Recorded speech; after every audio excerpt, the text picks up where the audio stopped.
Dernières révélations extraordinaires de Maria Sima. Les anges. Beaucoup disent que nous avons tous un ange. Est-ce que c'est vrai? Oui, nous avons tous un ange gardien. Et lorsque nous mourrons, cet ange reçoit-il une autre mission ici-bas? Non, non. Il nous accompagne au purgatoire, mais pendant qu'elles y sont, les âmes ne voient pas tout le temps leur ange gardien. Oh! Alors vous est-il déjà arrivé de voir son ange gardien en même temps qu'une pauvre âme? Non, ça ne m'est jamais arrivé, mais ils sont toujours là. Et lorsqu'une âme arrive au ciel, que fait son ange? Il reste au ciel avec elle. Les anges gardiens ne reçoivent la mission d'accompagner une personne sur la terre qu'une seule fois. Tous les anges se ressemblent-ils? Non. Un visionnaire crédible m'a dit que certains sont impétueux et d'autres plus calmes. Les anges plus calmes accompagnent les âmes souffrantes. Leur vêtement est rougeâtre et ils portent un bandeau autour de la tête, un peu comme un diadème. Les autres sont vêtus de blanc, ont l'air plus enjoués et portent une couronne. Ceux-ci servent les âmes qu'ils protègent plus que les autres ne le font. Les anges des pauvres pécheurs sont habillés de rouge sombre, leur tête est couronnée. Ils ont les mains croisées sur la poitrine et le regard tourné vers le ciel en signe d'imploration. Ils sont parfois très proches l'un de l'autre. La pauvre âme voit alors son ange gardien qui la console, la protège des attaques, la guide et l'instruit. Certains d'entre nous ici sur terre peuvent-ils voir leur ange gardien et communiquer avec lui? Oui, cela arrive beaucoup plus souvent qu'on ne l'imagine, et doit être accepté et entretenu comme une immense grâce. Nous pouvons tous, en priant beaucoup, apprendre à connaître notre ange gardien. Il arrive souvent que les gens disent, par exemple, à l'occasion d'un accident de voiture ou quelque chose d'extraordinaire s'est produit, que c'est leur ange gardien qui les a aidés.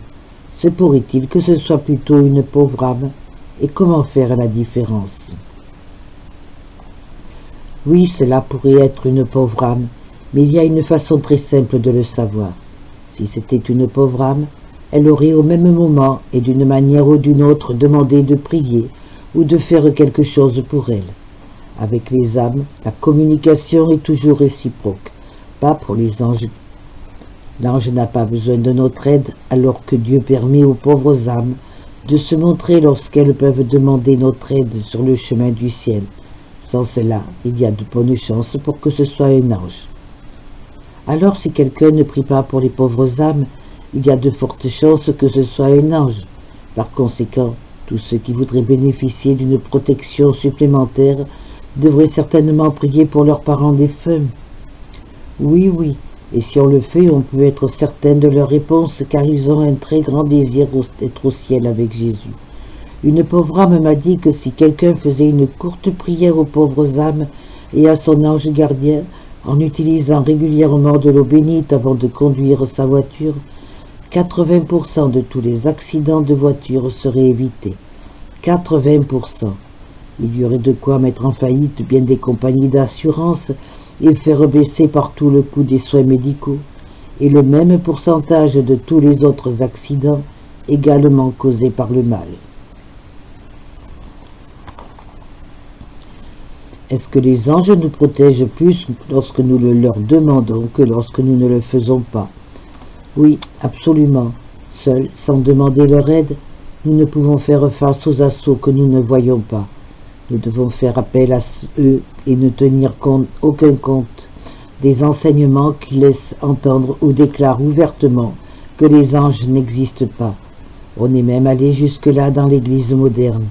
On raconte aussi beaucoup de dangereuses sottises à propos des anges de nos jours, et c'est en grande partie de l'occultisme. Les anges noirs existent-ils? Et si oui, qui sont-ils? Oui, ils existent. Ce sont des anges tombés avec Satan. Est-ce que nous n'avons tous qu'un seul ange gardien? Non, les visionnaires des anges m'ont dit que les prêtres et les sœurs ont un ange gardien de plus, de même que les médecins. Si seulement les médecins voulaient demander l'aide de leur ange gardien, beaucoup d'entre nous seraient en bien meilleure forme que nous ne le sommes. Oui, les évêques ont aussi plus d'un ange gardien ainsi que le pape. Notre ange gardien peut-il lire nos pensées? Il peut nous guider, nous protéger en nous mettant des pensées à l'esprit, et il peut enlever des pensées que Satan y a placées.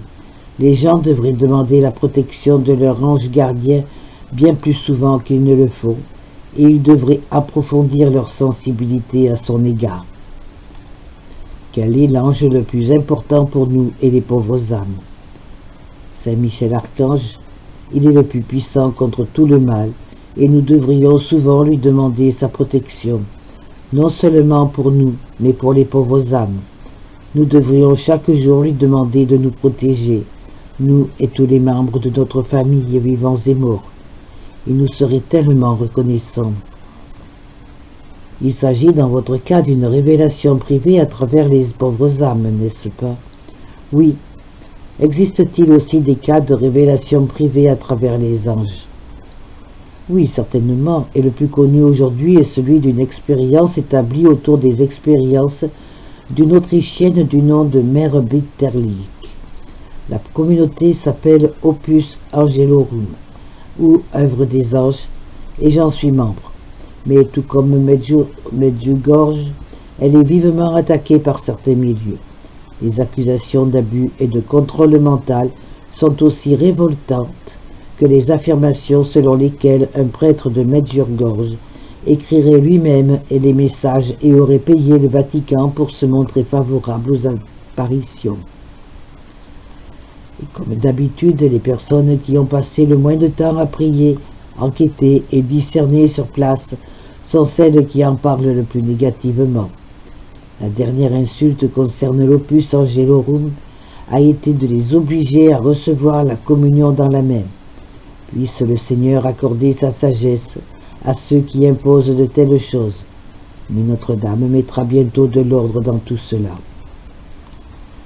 Si des gens ont conscience de la présence de leur ange gardien, et peuvent même parfois l'entendre, peuvent-ils aussi en venir à le connaître comme ils connaissent d'autres amis? Oui, ils le peuvent certainement. Beaucoup de gens aujourd'hui connaissent le nom de leur ange gardien et l'appellent chaque jour pour qu'il les guide, les protège et les aide. Dans la prière, nous pouvons discerner la présence de notre ange et discuter de tout avec lui. Il est très heureux de pouvoir nous aider et ne s'endort jamais en notre compagnie, et il peut nous faire traverser des situations très difficiles et très dangereuses. Qui sont les autres anges en dehors de Saint Michel? Comme le mentionne la Bible, il y a 7 archanges, et Saint Gabriel, Saint Raphaël sont les plus connus. Saint Gabriel porte les habits sacerdotaux. Il est particulièrement actif avec ceux qui prient beaucoup le Saint-Esprit. Il est l'ange de la vérité, et un prêtre ne devrait jamais laisser passer une journée sans demander l'aide de Saint Gabriel. Saint Raphaël est l'ange de la guérison. Il aide surtout les prêtres qui entendent beaucoup de confessions et les pénitents eux-mêmes. Les gens mariés ne devraient pas non plus oublier Saint Raphaël. Il porte une sorte de tablier avec une ceinture et tient un bâton en forme de sceptre à la main droite. Nous devons aussi avoir recours à l'aide de ces 2 grands anges pour les autres aussi souvent que nécessaire. Et ils sont aujourd'hui tous les 2 plus nécessaires que jamais, car le monde nage dans l'erreur et la souffrance en raison des péchés non confessés.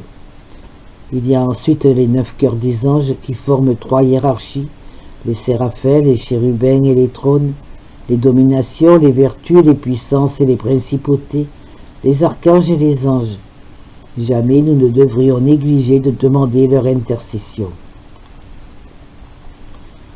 Existe-t-il des esprits neutres, je veux dire des anges ni bienveillants ni malveillants, et qui ne travaillent ni pour Dieu ni pour Satan? Non, cela n'existe pas.